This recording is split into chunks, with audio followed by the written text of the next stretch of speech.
যারা ইন্টারনেট ব্যবহার করেন তাদের অবশ্যই জিমেল অ্যাকাউন্ট অথবা আইডি থাকবে এটাই আশা করা যায়।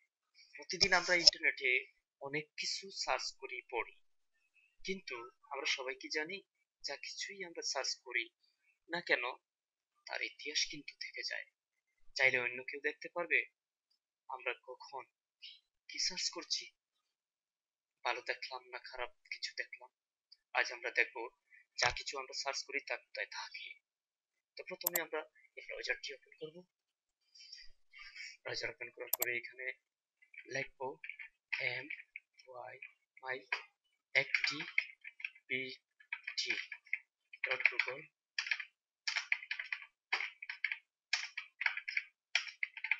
Dot com. ওকে, তারপরে গো।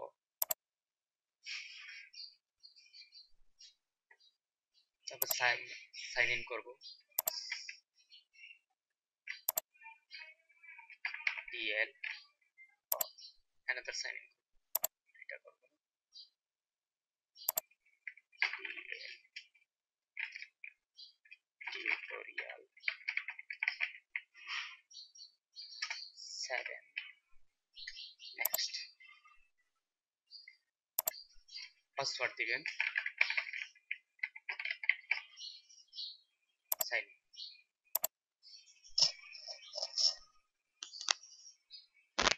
ভেরিফিকেশনটা আসলে ভেরিফিকেশনটা দিয়ে দিবেন। আমার একটা ভেরিফিকেশন লাগানো আছে তাই একটু প্রবলেম হচ্ছে। 417524 তারপর ডান।